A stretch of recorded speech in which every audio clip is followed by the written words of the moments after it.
Gang war ಪ್ರಕರಣ ಹಿನ್ನೆಲೆಯಲ್ಲಿ ಶಹರ ಪೊಲೀಸ್ ಠಾಣಾ ವ್ಯಾಪ್ತಿಯಲ್ಲಿ ಮಂಟೂರು ರಸ್ತೆಯ ಬಳಿ ಅರಳಿಕಟ್ಟೆ ಎಂಬುವಲ್ಲಿ ಮಧ್ಯಾಹ್ನ 3 ಗಂಟೆಗೆ ಘಟನೆ ನಡೆದಿದೆ. ಬೆಂಡಗೇರಿ ವ್ಯಾಪ್ತಿಯಲ್ಲಿ ಸುರೇಶ್ ಎಂಬ ಮೃತನಾದವನ ಅಂತ್ಯಕ್ರಿಯೆ ಬಂದಿದ್ರು. ಶವ ಸಂಸ್ಕಾರ ಮುಗಿಸಿ ವಾಪಸ್ ಆಗುವಾಗ 2 ಗುಂಪುಗಳ ನಡುವೆ ಜಗಳವಾಗಿದೆ. ನಿಂದನೆ ಗುರಾಯಿಸಿದ್ರು ಅಂತ ಆರಂಭವಾಗಿ ಹೊಡೆದಾಡಿಕೊಂಡಿದ್ದಾರೆ.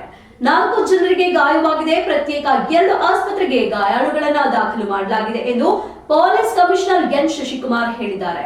ಮಾಧ್ಯಮದಲ್ಲಿ ಮಾತನಾಡಿದ ಅವರು, 2 ಗುಂಪುಗಳು ಮೊದಲು ಜೊತೆಗಿದ್ದವರು, ನಂತರ ಪರಸ್ಪರ ದ್ವೇಷ ಬೆಳೆದಿತ್ತು. 2 ಕಡೆ ದೂರು ಪ್ರತಿ ದೂರು ದಾಖಲಾಗಿದೆ. 2 ಕಡೆಯಿಂದ 4 ರಿಂದ 5 ಜನರನ್ನ ವಶಕ್ಕೆ ಪಡೆದಿದ್ದೇವೆ. ತಳ್ಳಾಟದಿಂದ ಆರಂಭವಾದ ಜಗಳ ವಿಕೋಪಕ್ಕೆ ಹೋಗಿದೆ. ಗಲಾಟೆ ವೇಳೆ ಒಬ್ಬ ವ್ಯಕ್ತಿ ಕೈಯಲ್ಲಿದೆ ಖಡ್ಗದಂತಹ ಮಾರಕಾಸ್ತ್ರ ಹಿಡಿದುಕೊಂಡು ಕಂಡು ಬಂದಿದೆ. ಮಂಟೂರು ರಸ್ತೆಯ ಭಾಗದಲ್ಲಿ ಜನಜಾತಿ ಇದ್ದಾಗ ಈ ರೀತಿ ಆಗುತ್ತೆ ಅಂತ ನಮ್ಮ ಸಿಬ್ಬಂದಿಯನ್ನು ಸಹ ನೇಮಕ ಮಾಡಲಾಗಿತ್ತು. ಸ್ಥಳದಲ್ಲಿದ್ದ ನಮ್ಮ ಸಿಬ್ಬಂದಿ 2 ಗುಂಪುಗಳ ಜಗಳ ಬಿಡಿಸಲು ಮುಂದಾಗಿದ್ರು. ಆ ವೇಳೆ ಕರ್ತವ್ಯಕ್ಕೆ ಅಡ್ಡಿ ಸಹ ಮಾಡಲಾಗಿದೆ. ಈ ಹಿನ್ನೆಲೆಯಲ್ಲಿ ಪ್ರಕರಣ ಕೂಡ ದಾಖಲಾಗಿದೆ ಎಂದು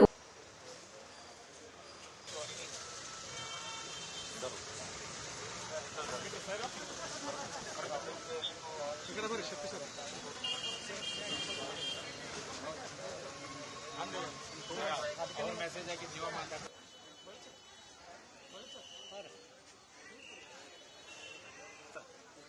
सलाह कौन असते